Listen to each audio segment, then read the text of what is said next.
So Gaurav, I have a question. Can you please tell me that how can people handle the case study if they're given a guesstimate? Sure.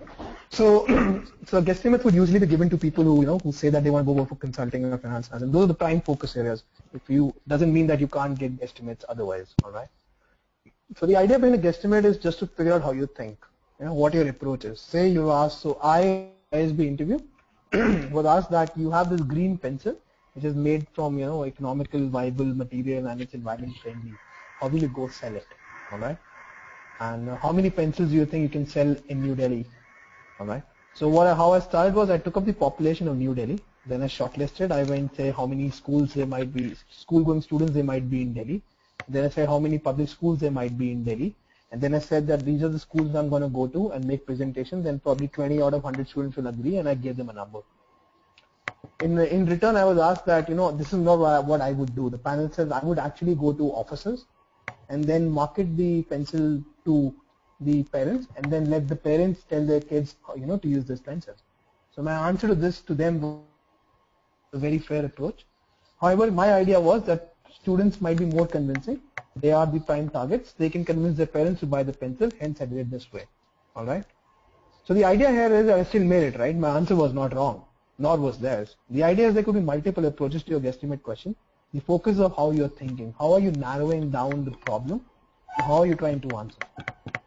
That said, another area they would be testing you on is the assumptions you make. All right.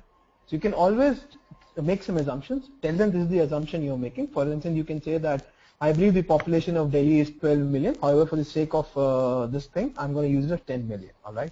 Just don't say I'm going to assume population of Delhi is 10 million or 100 million or 200 million. Take a number that is fair. Take a number that is a round number, which makes your calculation easy. And always round your numbers. Keep rounding your numbers. So if you say population of Delhi is 10 million, 10% of them go to school, that's 1 million, 28% of them are students, so that's 280,000. For the sake of my calculation, I'm going to take it as 300,000. Keep rounding, up or down, doesn't matter.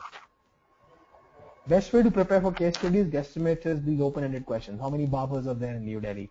How many school-going students are there? How many school bags are sold in India?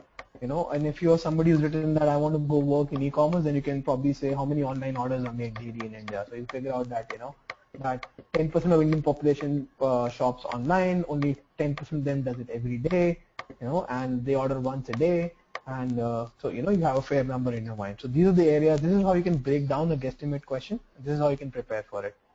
There are no books that can help you with these, unfortunately.